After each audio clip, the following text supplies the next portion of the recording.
Are you looking for ways to help your child with hand coordination or hand strengthening? Perhaps you are a little tired of buying new item after new item after new item. Well, today I have some ideas for you, and they won't cost you a thing. Hi, mamas.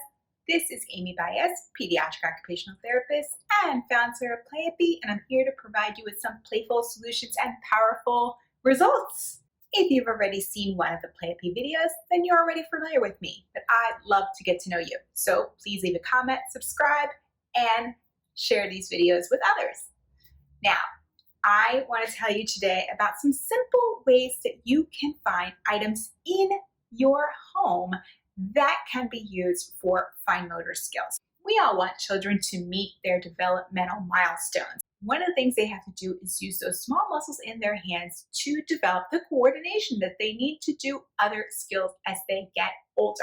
I'm often recommending little tiny things that they can do to improve those skills. Today, I want to talk to you about some specific items in your house that you may have that you can use just to vary the play up a bit, and they won't cost you any extra money. Now, I know from years and years and years of practicing therapy and working with families that I often have items that they don't have that I use with their children, and it can get expensive to recommend toy after toy after toy to them. So sometimes I like to recommend things that they might even have in their home. And today we're going to talk about some of those items that you can find in your kitchen. All right, let's get into it. Let's get started. I want to show you these items so that you can go and play as soon as possible. All right, so we're going to start out with using a strainer. As you can see, this strainer has lovely holes in them. It has lots of holes in it. And what we're going to do is either push through some skewers, or if you want to use dried spaghetti, and you're going to have their child push through the skewers so that they are going through the holes and out to the other side. One of the ways that you can do this like a game is if you place an item in the bottom of the container. Maybe it's a car or something else. And you are going to push the skewers in as many as you can fit in, and then flip it over. And then when you flip it over, that item is being supported by your skewers. And what you're going to have your child do is then you're going to take turns pulling out the skewers to see who is the one who ends up dropping the item. So it's a cute little way to make a game out of the activity as well. The next one I want you to look at thinking about using is a spice container. So as you can see, this spice container has little holes inside. And what we can do is practice pushing through some toothpicks. So if you grab some toothpicks, obviously you want them outside of the container, but this is just as an example. And you're going to have your child use these toothpicks and see if they can get it into the holes. It's great to do about 10 or so toothpicks. You don't need any more than that. Obviously, you want to be very careful because they can be sharp at the ends if you're using ones with sharp tips.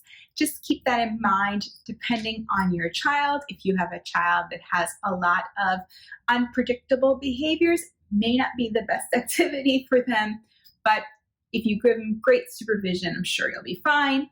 It's a nice little way to work on that eye-hand coordination. Okay, mamas, if you're anything like me, you like to have your wine occasionally, and you may have a lot of these wine corks sticking around your house.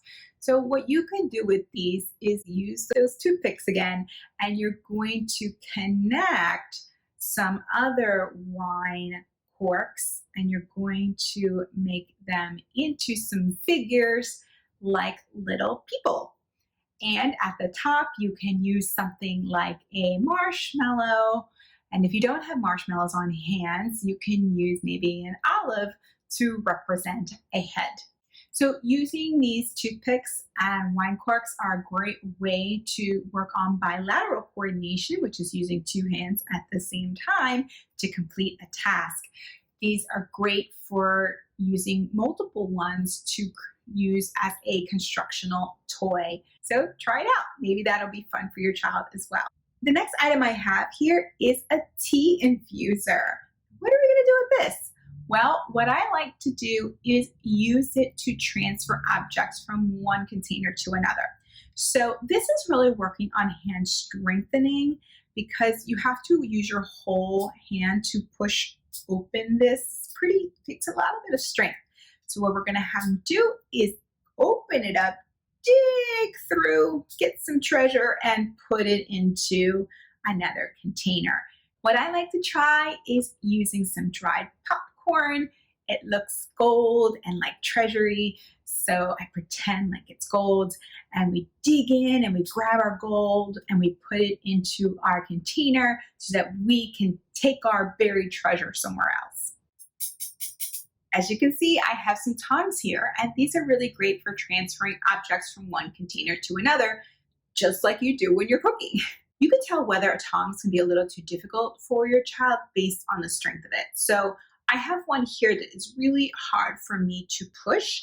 So it depends on how much you want to make this challenging for your child. And then I have another one here that is fairly easy for me to do. So what I'm going to do is just pick up items. Maybe I'm using some dried beans or something else, and I'm going to transfer the food into another container.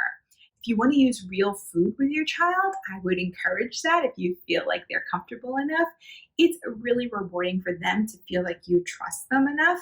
And it's actually something that's very functional skill that they need for their everyday life. And it's great for you to have a helper as well.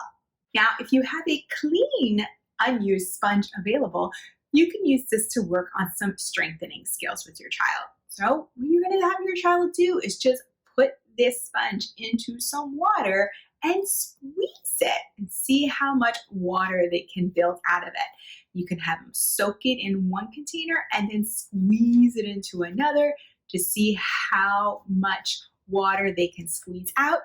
If you have more than one child, maybe you can make it into a little race and see who can fill up another container faster. So that's just a really cute way to work on some strengthening skills with your child, and it can be really super fun for them. You can even do this activity in the bathtub. Last but not least, I have my rice bowl. So what do I have in here? I have a container, kind of like a cookie jar, and it is filled with dried rice and other various items.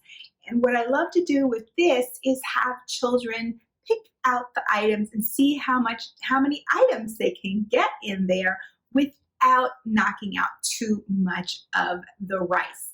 So they have to work on getting the little pieces of rice off of their fingertips, and they have to use skills of the sensation, understanding that sensation that they're feeling of these different objects.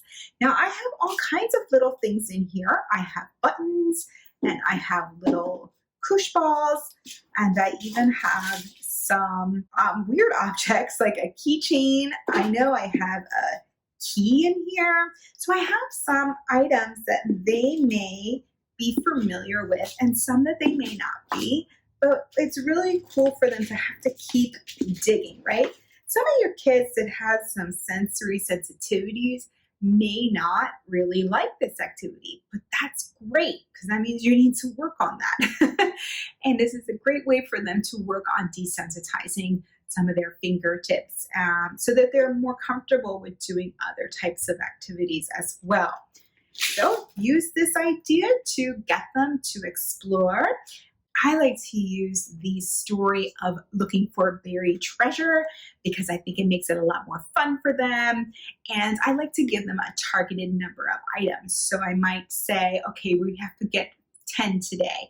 And so we're going to try to work in building up to that, or maybe even 20 pieces. So it really depends on how much your child can tolerate the activity. You can use a certain amount of numbers to have them build up and measure their progress if they are quite sensitive to something like this. But it's a very inexpensive way for you to work on this type of skill. Now you don't have to have it in a fishbowl. You could just use it in a bin or like a little plastic container. I just like the efficiency of using it in a snap container because I travel around with it a lot. And there you have it, guys. That's your 7 household kitchen items that you can use to help your child work on some fine motor strengthening, coordination, and other skills. I hope that you see the value in these playful approaches to working on developmental skills and give them a try. What do you have to lose? Did you find this video helpful? I hope you did. If you did, I would love for you to subscribe to this channel, leave a comment below, let me know you like it. And until the next video, I hope you have a playful day.